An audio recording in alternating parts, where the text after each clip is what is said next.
un podcast du COMED, le Comité pour la santé des exilés.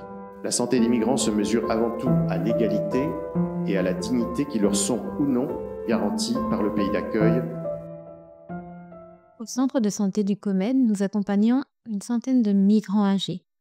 Les projets d'avenir, la temporalité, l'aisance avec le numérique et le lien avec la famille sont parfois différents d'un public plus jeune. Les perspectives de régulation aussi sont différentes. 10 ans qu'il garde comme un trésor le livret santé bilingue que le COMED lui a remis la première fois qu'il s'est présenté au centre de santé. Léa Verwinski, assistante sociale au COMED Paris. C'est sa première preuve de présence en France. En réalité, il est arrivé 14 mois avant, 14 mois sans preuve, et il a perdu son billet de train. Il dit que c'est un Africain qui lui a dit de venir au COMED pour commencer à mettre ses preuves de côté. Il n'a jamais fait de demande d'asile, ce n'était pas son projet. Il a déjà eu une carte de séjour pour soins, puis un refus de renouvellement et une obligation à quitter le territoire français, mais c'était « il y a longtemps », comme il dit. Depuis bientôt 10 ans, il met scrupuleusement de côté ses cartes d'aide médicale d'État, n'oublie pas de déclarer ses impôts, garde ses ordonnances et ses tickets de paiement d'abonnement de transport. Il s'est aujourd'hui signalé à son consulat en France, renouvelle son passeport dès que cela est nécessaire pour toujours avoir un passeport en cours de validité. Alors cette année, il est prêt. Le 31 juillet 2025, cela fera pile 10 ans que le COMED lui a remis le livret de santé bilingue avec une étiquette à son nom et un coup de tampon pour la date. Il s'appelle Mamadou, Jean ou Dieudonné. Elle s'appelle Mariam, Albertine ou Fatoumata.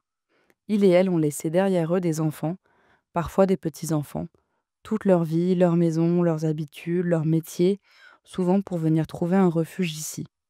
Ici en France, ce pays qui faisait partie de leur enfance, au Mali, au Burkina Faso, au Congo ou en Guinée, avant les déclarations d'indépendance.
Déception en arrivant, déception au fur et à mesure des années. La demande d'asile n'a pas été acceptée. La régularisation par le travail, ce n'est plus de leur âge. Le titre de séjour parce que les enfants vont à l'école depuis plusieurs années. Les enfants ne sont souvent pas là et n'ont de toute façon plus l'âge d'aller à l'école. Alors il et elle attendent, comptent les années, en avis de non-imposition, renouvellement de leur carte AME, abonnement de transport, attestation des restos du cœur, pour arriver à 10 ans et pouvoir enfin déposer une demande d'admission exceptionnelle au séjour. Enfin, plutôt une demande de « ça y est, ça fait 10 ans que je suis là, j'ai gardé toutes les preuves parce que AES, démarche simplifiée, ANEF, e-photo, ça ne parle pas vraiment ».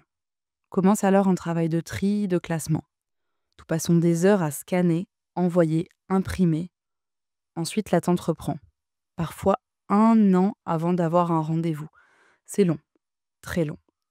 Enfin, le rendez-vous à la préfecture. Maintenant, cela fait 11 ans que les preuves de présence s'accumulent. Tout est prêt pour le jour du rendez-vous. La demande est enfin enregistrée. Un récépissé de première demande est remis. L'attente reprend. Le récépissé n'est pas renouvelé. Impossible de prendre un rendez-vous sur le site de la préfecture pour le renouvellement, alors que c'est ce que prévoit la procédure. 12 ans de preuves de présence, et l'attente continue. La déception s'installe de nouveau.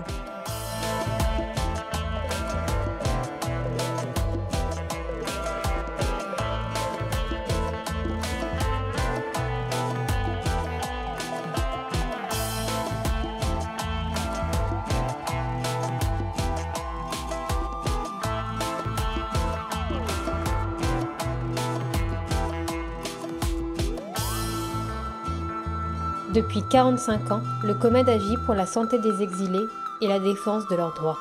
Plus d'informations sur www.comed.org.